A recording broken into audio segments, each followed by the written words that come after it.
Hello everybody, this is TV Ultimate here, and welcome to the Tomb Raider review. Look at all this paper. Okay, so we're talking about one of the longest scripts in Tomb Raider 3. I think there will be a longer one in Tomb Raider 4. There's definitely a lot of long levels in that game. But we are finally at Antarctica. Oh yes. Everybody celebrate because we are in some good territory. After the shit that was London, we are finally in some competent and really good levels. We're starting off with Antarctica. Antarctica. All great cutscenes start with Antarctica. They seem to have a higher quality to them, and since the story focuses on Antarctica, it is very fascinating to know the lore behind Antarctica. This is probably the most fascinating place in Tomb Raider history because it takes a place that literally has nothing and makes it very compelling. It does have nothing. If you go to Antarctica, you won't find much. It is a barren wasteland with a lot of ice and a lot of water surrounded it.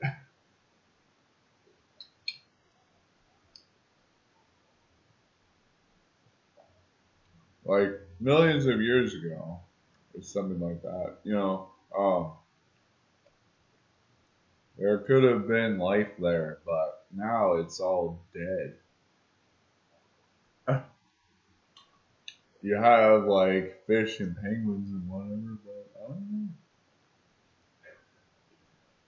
I don't know why you would go there unless it melted. Then definitely go there because maybe you had some islands, some rocks, and you just go fishing there. It might be a little cold, but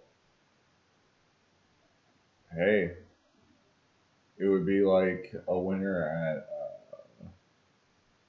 North America, right? If we had global warming to that point, yeah.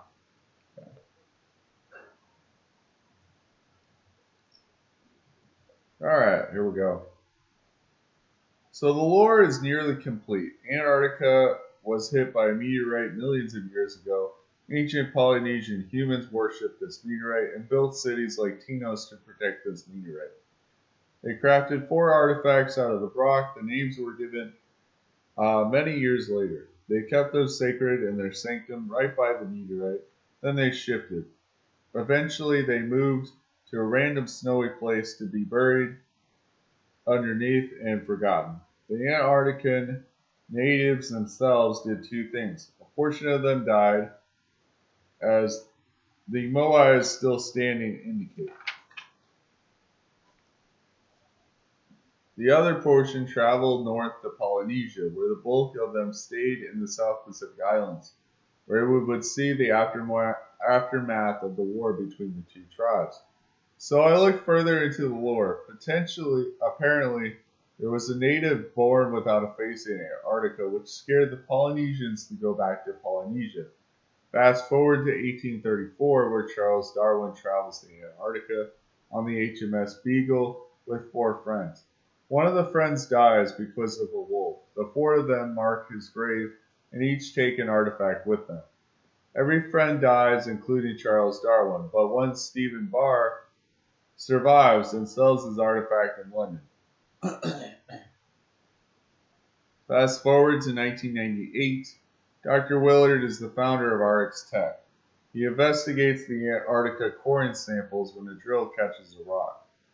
They go to Site 2, find Polynesian heads, and is sure that they could find the cavern that Darwin had found.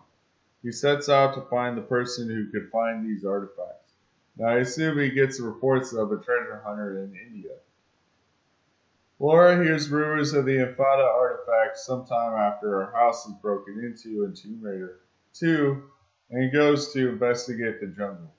Maybe it is here we have already talked about her journey throughout the game.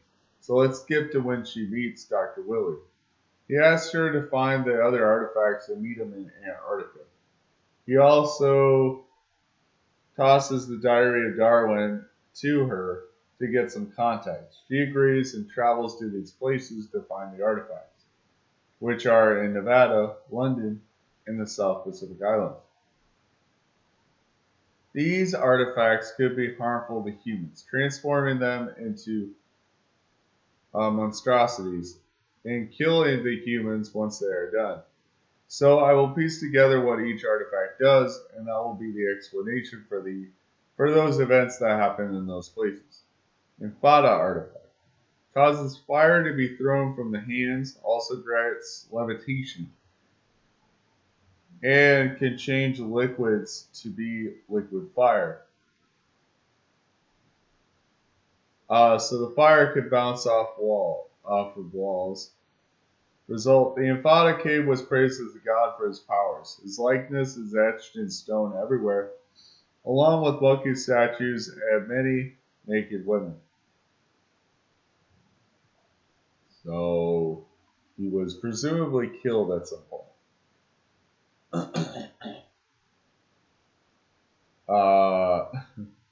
They do grant immortality, so he must have been killed at some point. Maybe by Tony, but I don't really know.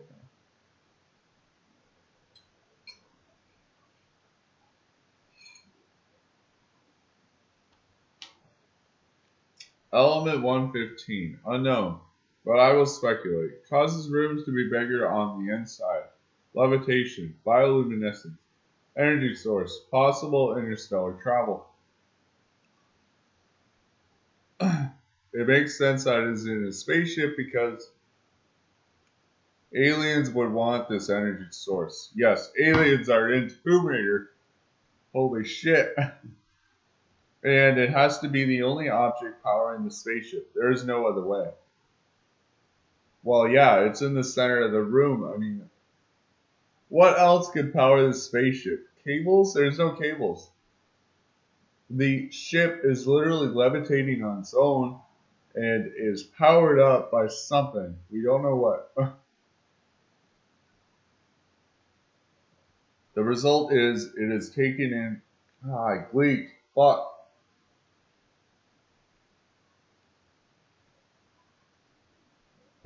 The result is it is taken in for testing, used to build high-tech spaceships and high-tech weapons, highly guarded by U.S. government for those reasons. The Eye of Isis, used to dominate London's underground thugs, scared off the leader when she exposed him to her experimental products.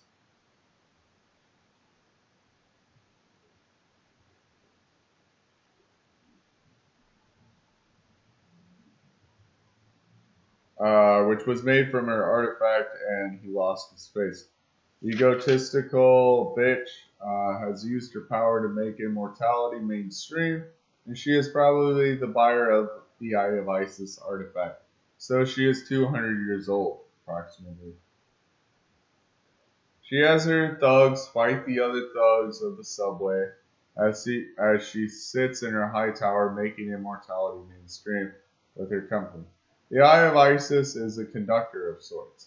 It shoots plasma at whatever it is aimed at. It is attached to a stick for some reason, so I must break it when I am done with it. At least I don't have to rip the Infada artifact out of some dude's chest. Like I said, there is a series of wimpy plasma streams, then there is a charge stream. She always has to power up the artifact, so I guess this artifact is how she prevents people from coming to her office. The result is a thug war and poverty between classes.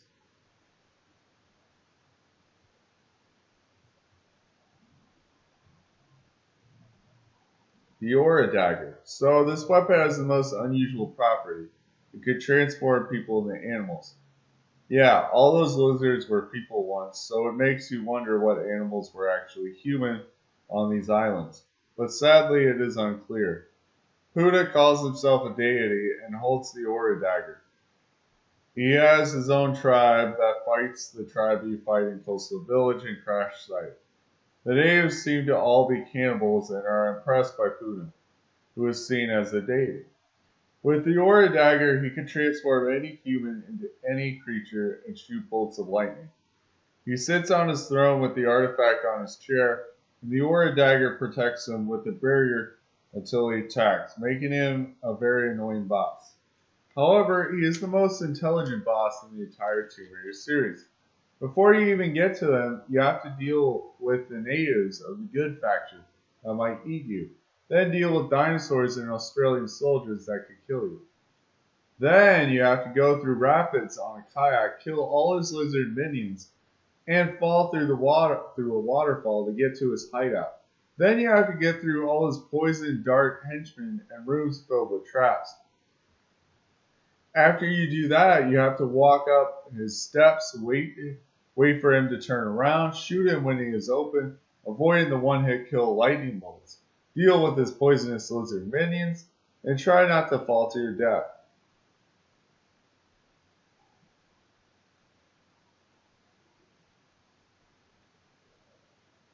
He has four spider legs on bottom and has a covered face, probably because of the artifact.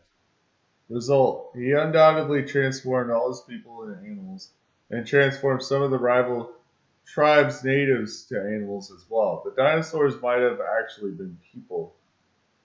That must be why they are so smart and why their biting is the most dangerous. The transformations were a threat for the good faction and incited a war.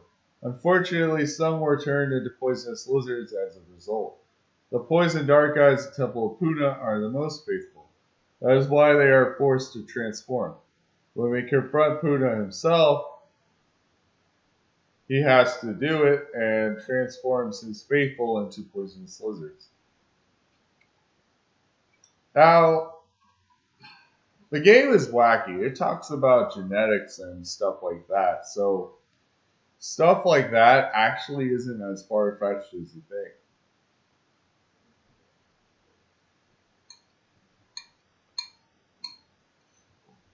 And up to this point, we've literally had a woman that's way taller than us transform into a bat lady, and then an ordinary man turn into a Chinese dragon. So, do I say that this is too far-fetched? No, it's not. And yeah, you have Dr. Willie talking about genetics and stuff, the next evolution and whatever, So it would fit the theme pretty well because the South Pacific Islands is kind of like the second case of these of the exposure to the artifacts, right? Because they came from Antarctica, then they went to Polynesia to bring the artifact with them, and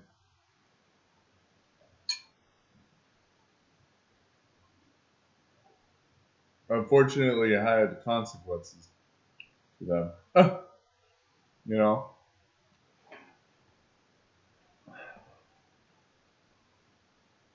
But yeah, it would make sense that this stuff would happen over there as well, or would be kind of similar to the incident at Antarctica. We don't know really what happened in Antarctica. We just know that some guy got disfigured, but I suspect more happened to the people once the Polynesians left. There were some that stayed, I'm sure. Okay, now that the artifacts are explained, you wonder where they would be after Tomb Raider 3. These are, after all, the most powerful and useful artifacts we will see in the Tomb Raider franchise as a whole. And I'm not joking about that. I played the entire series, and this is honestly the most important artifacts that you ever find. You ever have, And she keeps them. We just don't know where they are.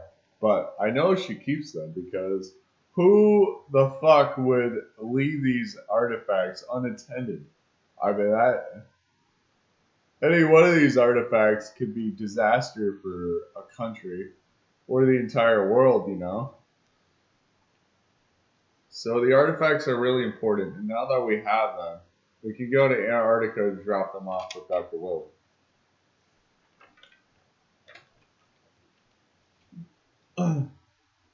Now, Dr. Willard's workers want to kill us, which is definitely sending mixed messages to Laura.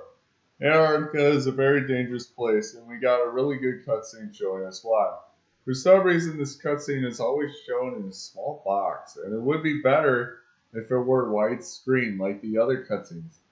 Antarctica is probably the most interesting place in the entire franchise because real Antarctica is barren. This is intriguing to have a place as captivating as this be in a barren wasteland.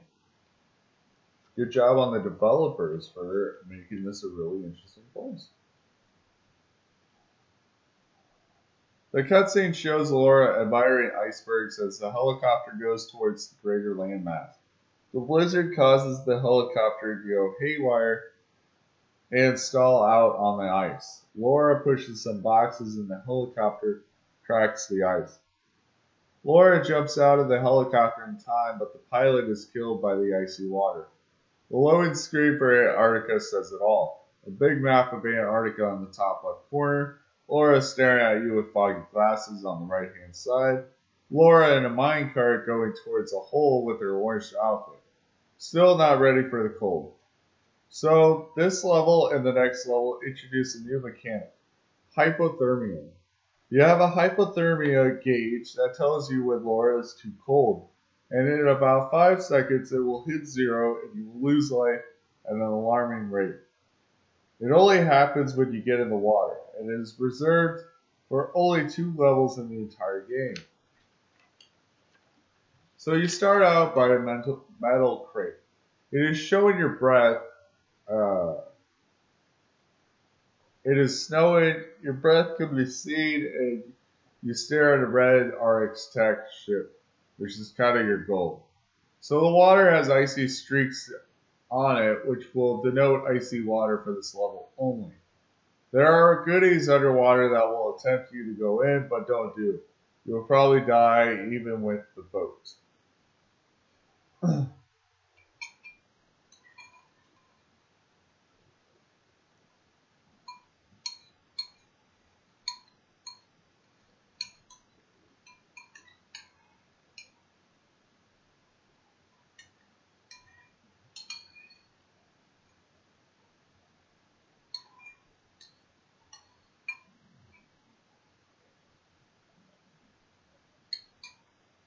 I will actually do that.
You jump to an iceberg, then jump to a greater ice mass that has a hut on top of it.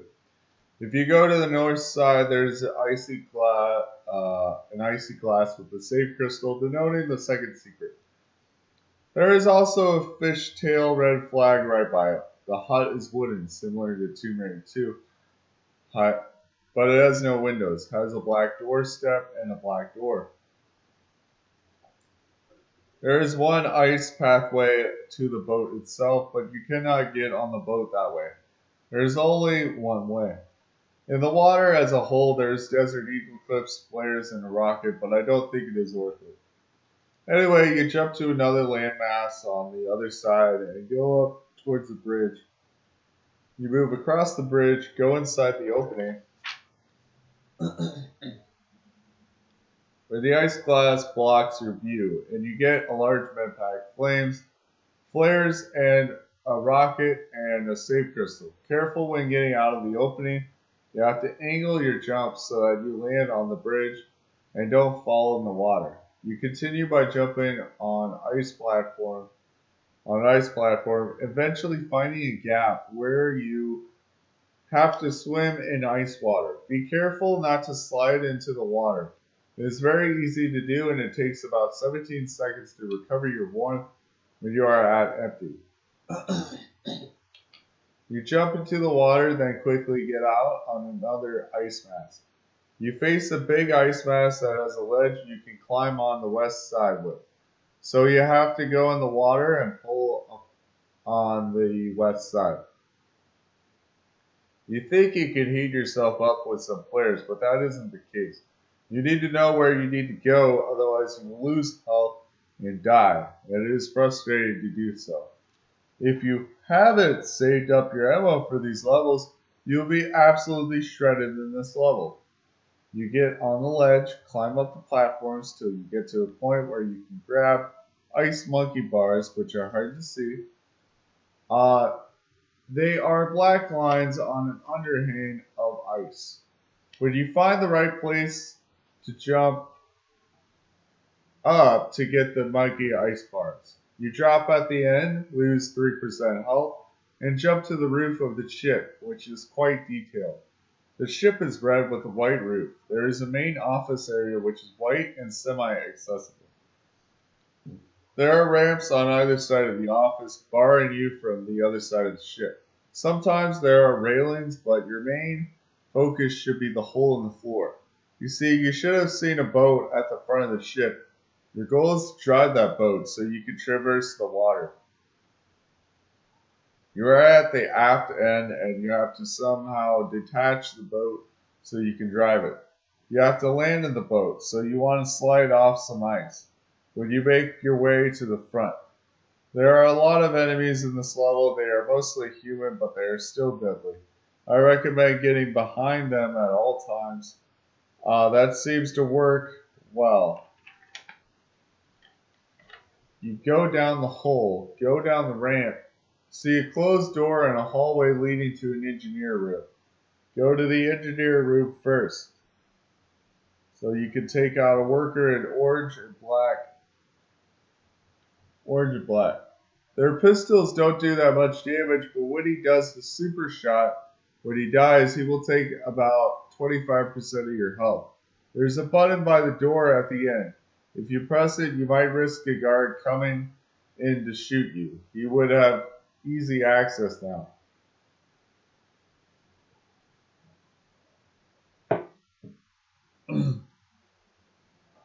You go back to the engine room. There is a lever right by the engine which opens a trap door nearby.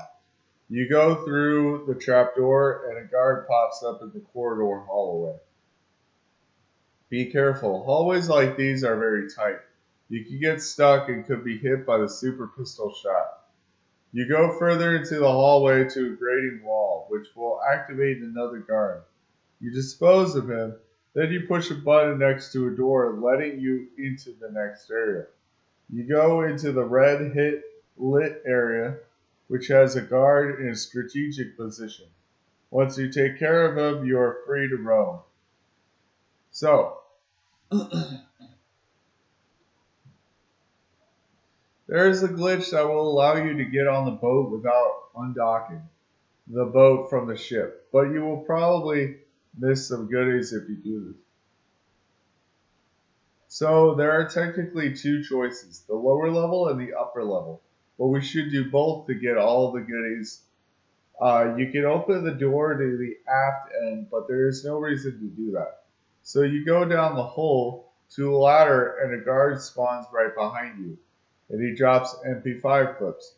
You climb up the ladder to a view of the boat. You press a button by the opening and the boat gets unhinged. You go back up to the top and eventually find a button by a door, which will lead you outside. The second level isn't disconnected. Each part will blend into each other, making a path to that door. So when you get out the door, this is the other side of the ship that you were trying to get through before. So there isn't truly much to do on this end, but if you want to be efficient, you go to the first secret first. So you go on the right side of the boat at the railing from the perspective of facing the outside. That ramp at the end of the ship might seem impossible to jump over, but you can. This enacts the glitch where you can fall with you controlling the boat. It is a quite interesting glitch because you can do it even though the boat is in, even though the boat is in the water. It is as if the boat doesn't exist, and there is always a boat hinged to the ship. This could shave minutes off your playtime, and you will get all the secrets anyway. So it is a free to use shortcut. You go along the railing till there is a hole, then you jump through an opening in the ice.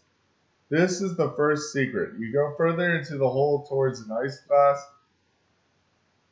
barrier, get a save crystal and MP5 clips. You climb back up, go to the top of the boat, then you go towards that ramp. You go right by the ramp, jump over to an ice outcrop, jump up to the top of a triangular ramp, then jump to a triangular outcrop. You then pull up through crawl space, fall into a hole, pick up a rocket, then carefully slide your way down to the beginning of the level, right by the metal crate.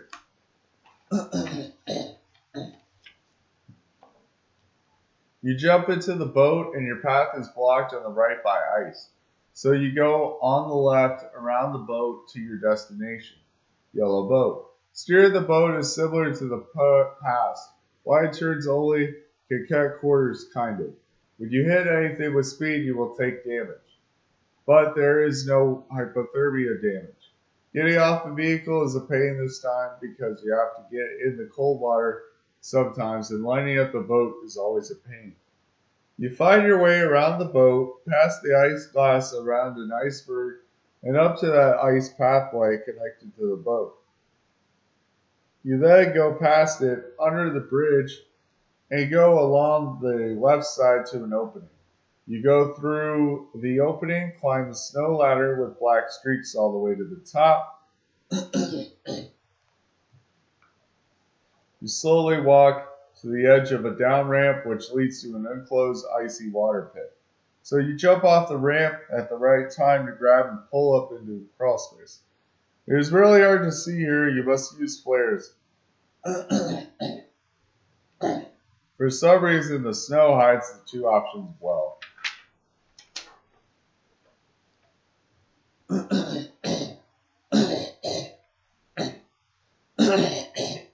You go to the right crawl space option and find the second secret, which is the icy glass barrier area I mentioned before with the flag. The secret has goodies stacked on top of each other.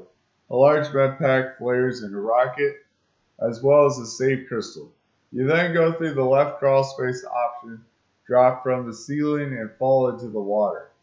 You quickly find the boat, get into the boat, then go further into the cave to an opening where there is a house. There is a guard at the drop-off area though, so you should dispose of him quickly. Otherwise you will take a lot of damage. I usually like to get off my boat right next to the wooden paneling area. It seems to be at the right height. You go up to the front of the house and see a door with a bar that has a lock on it. This should be a clue. Have mercy on your soul if you think you need an axe, because there isn't any. A tool comes to mind, the crowbar, but is nowhere in sight. So you see what you can do at the back of the house. The RX Tech logo is a black and white globe with black and white all caps lettering. It is a mystery as to what this company does. However, we do know that their main base is here in Antarctica. that the founder is Dr. Willard and they have to have funding to be able to access all these supplies. Also, it is unclear whether Laura was paid or not, but the changes to the mansion between Tomb Raider 2 and Tomb Raider 3 are unbelievable. So maybe. We don't see the mansion for a long time too, so I don't doubt that she got some money from these adventures. Anyway, we go to the crate at the back, climb it, then jump forward and grab the monkey bar some actual metal bars. You traverse it without going to the edge and drop onto an ice mass. I recommend doing the right path instead of the straight path. It is awkward to get off of it, but you slide down and the guard screams at you. He runs away to try to alert the others, but you kill him quickly and avoid more confrontations. You go through an icy corridor to a more open area, which has an ice bank hiding the left side. A puppy wolf will come at you. He's a husky, I think, and will take quite a bit of health if you aren't careful.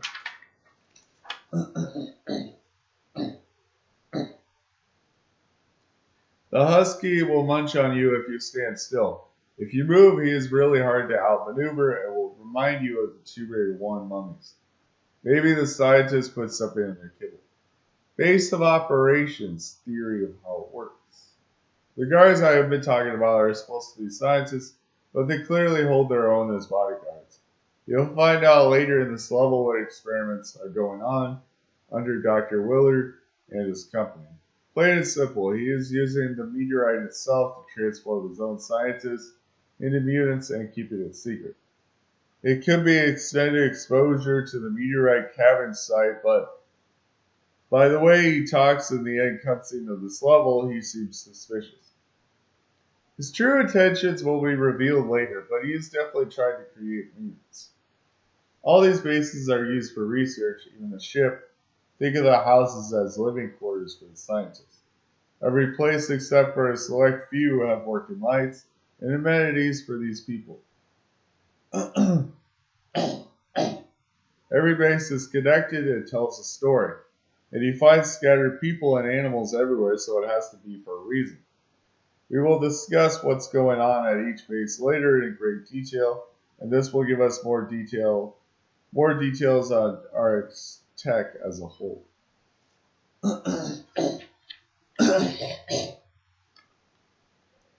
So, we have two choices here. The tower on the left or the entrance to the building on the right. I like to go along the left side of the building to get shotgun shells. Then go towards the opening on the right. Make a note of the bar ladder on the southeast corner of the tower. You will be back here later.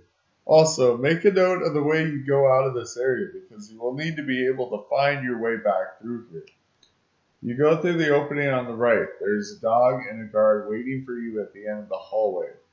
It is really hard to deal with dogs or guards in tight spaces, so it is best to take out these enemies quickly. Once you kill them, the guard drops Desert Eagle clips right by the ceiling lamp. You go through and see an open area with multiple options, but there is a button by a door. Usually you press the button when the power is back on, but I want to save time and there is no downfall to pressing this button. Just remember that there needs to be power.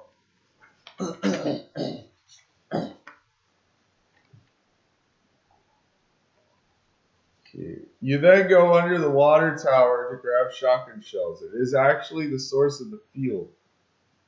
It is white and it has black supports supporting it. I forget where to go, so I will just go in random areas and not be efficient.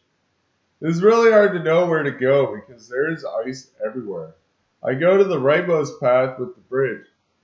Use my MP5 to take out a guy at the other end. Then I go down a ladder into the pit where a dog is, kill him, take grenades by a platform, then climb back up. So then you follow the cave, jump over a hole, and then get to a caged area. This is the kennel. You will come back here later on and press the first button. which opens the first gate when you have power.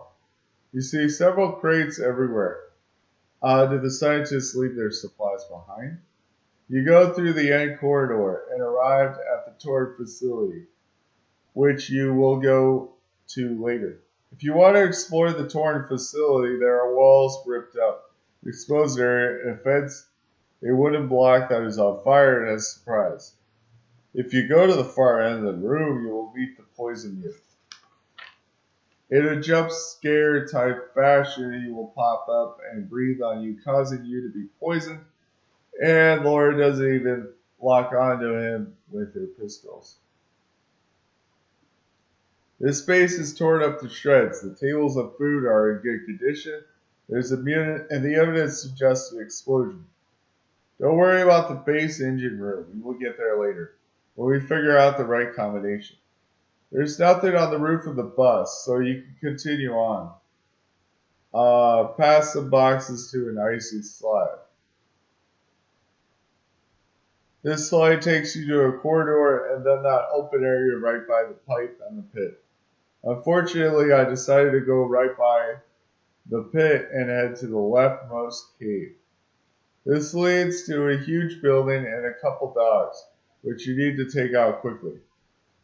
There is an opening. However, there are 2 sets of sliding glass doors that will kill you on impact. This entire building is pretty dark. You will probably use at least 5 flares here. You time your walking through the doors and kill a guard that stays still and another guard that runs like an idiot. You get a small med pack from one of the guards, and you push a button by some computers to open a door by you, leading to a small med pack. Then, you go further into the building, grabbing a crowbar on a ledge. This causes the guard to run at you, but he drops Desert Eagle clips, so he is okay in my book. Now that you have the crowbar, you suspect that you used the crowbar. Well, yes and no. You see, you are getting a little too eager. You don't use the crowbar for both places yet. Use it for one place, then go to the pit. The barred door of the house at the house on the water tower should be your last destination. Anyway, you go back to where you came from. Have to deal with the first sliding double doors going downward. Then when you are just before the second set of double doors, a guard appears outside of the building. You have 2 options. Wait inside and shoot at him when you have a lock on, or confront him and make him pay. I recommend confronting him. Then you lower the risk of dying by the double doors and get rid of him quicker, which will also help you avoid his super pistol shot.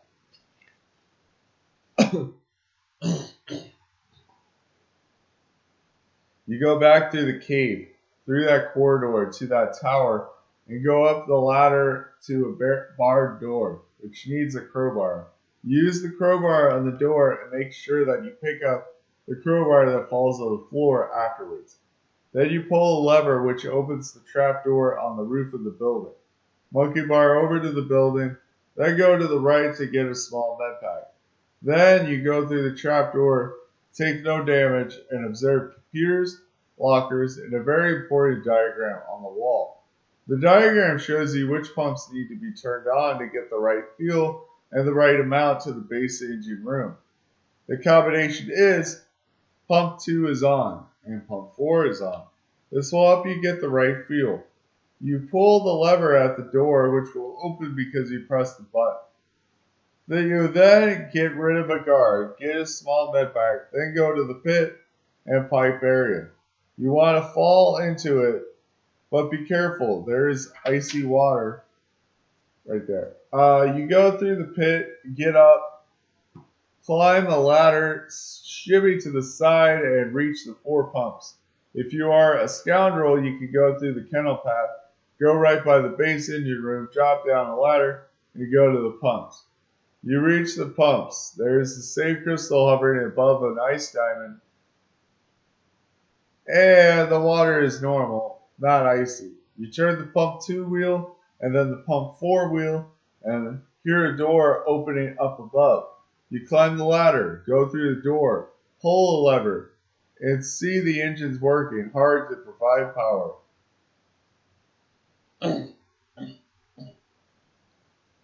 The lights turn on and you are ready to go further into the kennel. You press the first button, letting out one husky, which you kill, but it is hard. The gates themselves are solid objects and will get in your way when you press both buttons. You then press the button, which is in a terrible position because of the door on your left and the boxes behind you. You kill two dogs somehow. Then you press a button by a door. You go inside, kill a dog, grab some Uzi clips and a quarter, grab the gate control key on the ledge and head out. But be wary of a guard. You kill this asshole guard and travel all the way back to the tower and through that corridor. You have the tools you need to finally get out of the level. For some reason, I always think there's a tank unit that chases me out of that building.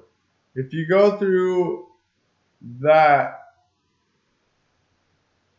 hallway that had the dog and guard, you will see that it is lit now. You jump up to land on the ice mask, go into the water, then pull up on the ice ledge. You go around the building, break the barred door with your crowbar, insert the gate control key, and then press the button. The wall opens up. A guard appears by the crate. You kill him, then you get back on the boat. You go through the area, stop at the end, park your boat, and jump into the water.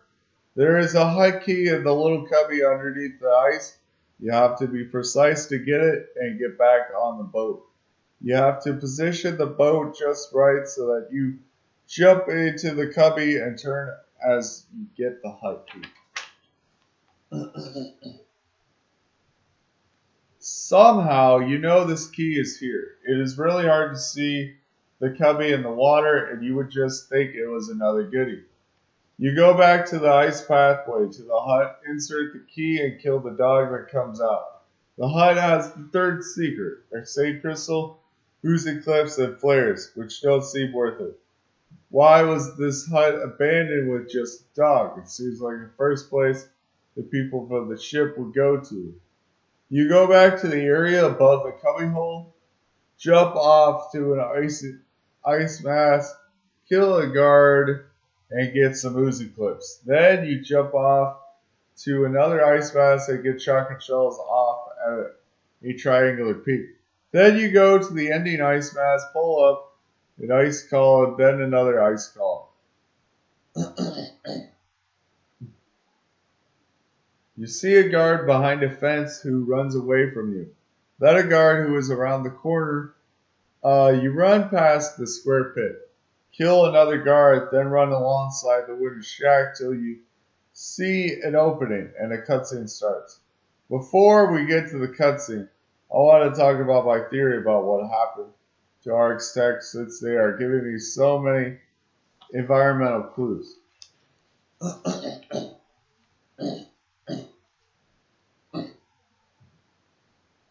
They discover the Polynesian statues. They send in a ship with scientists to research these statues.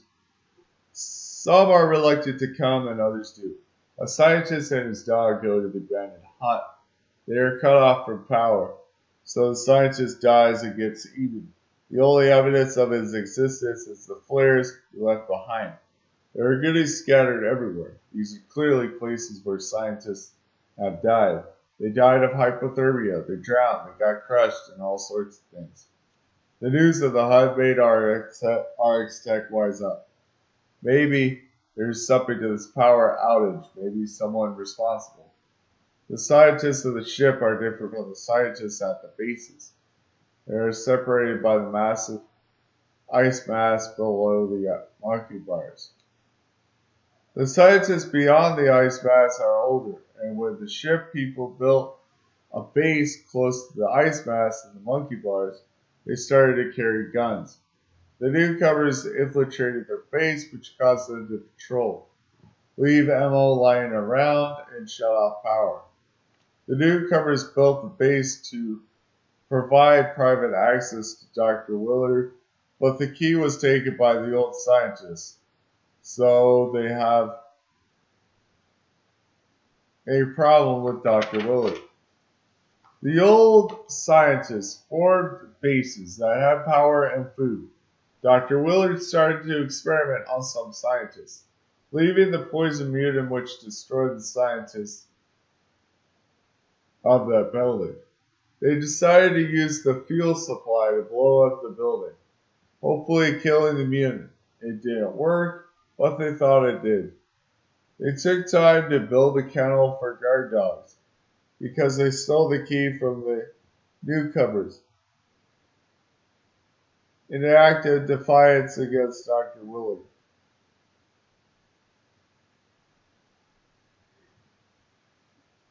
They were successful.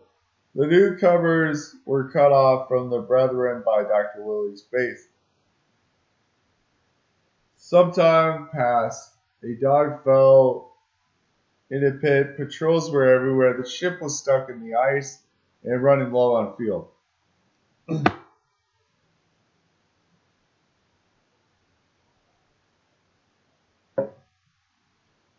Every base had suffered from the power outages and were stranded with nowhere to go and little food to spare. However, the scientists around Dr. Willard's base got special treatment, and he enlisted in miners and flamethrower specialists. He forced them to work on the elevator and put his experiments deep within the Arctic mines, where his mutants would roam free and get more exposure. The cutscene is hilarious. If you wanted Laura at her absolute cheese, this is the cutscene for you. But a comically evil villain that you want to have a monologue with. This cutscene is also for you. She just comes barging in with her backpack in one hand, and Dr. Willard tells her to come in and make herself at home. Laura then tells him that she met one of his own employees, probably the boatman from India. He then says he was a molecular biologist that studied Hawk's genes, which were altered by the artifacts. He says that these artifacts could help the Hawk's genes increase their complexities to transform humans, is essentially what he is saying. He also says that the artifacts are not as powerful as the meteorite in increasing complexities within the Hawk's genes. Laura says that he has no control over this. Dr. Willard explains that it is not just about spawning mutants. He argues that it is an actual acceleration of life, and she argues that not everybody wants to be transformed. He says that the Polynesians and Darwin were ignorant for leaving this place and not realizing its importance for evolution. He also says that he has to do this now because he has all the artifacts to accelerate evolution. Laura retorts that the Indians sent her here, and that Dr. Willard bumped into her, making her say the fantastic quote, "Your perception of good timing is bad." She points the guns at him. He puts down his garlic bread, says, "I don't know about that." Then flips the table over. The bowl of spaghetti sauce falls on the floor as well as the glass of water, and Laura gets temporarily knocked out. He grabs the backpack off the ground, runs to the exit, kicks Laura in the face, and waits outside to shoot Laura. Laura runs after Dr. Willard, who presses a button to cause an elevator to reach the surface. Laura shoots at him while he is on the slope. He dives into the elevator going down, and Laura does a spin drop on top of the elevator as it lowers. You still have your original backup, so that is good, but all the artifacts are gone. Really important level to the lore. Immersive world building. Barren place to sprawling, interesting place. Boat handles well. Okay, secrets. Enemies are placed in strategic positions. Not bad backtracking, using context clues to figure out what to do. Introduction of hypothermia bar. Tools that can be picked up more than once. Distinct locations. A good amount of goodies everywhere. Oh. Give me one moment. Hello. Here we go. Here we go. Found it. My bad. Tons of goodies everywhere. Alright, a good lesson which is to save your weapons before going into Antarctica. Careful observation and preparation is key. Developers are attentive to details. Environmental storytelling is amazing. 2 cutscenes for this one level. This level is pulsating with atmosphere. The cutscenes are great. Would not change a thing. The first cutscene instills a sense of wonder. The second cutscene is comedic, gives more backstory to Dr. Willard, and flows seamlessly to the next level. You feel like you are at the end of the game and the past levels have been leading to this. Rank is atmospheric. Rating is a 9.5. Antarctica, the level, is a 9.5. Anyway, I will see you in Arc's Tech Minds, and that will be it. That's all I have the stomach for, unfortunately. But, yeah, I will be doing that pretty soon. Anyway, it's TV up to now. Have a good day. Bye.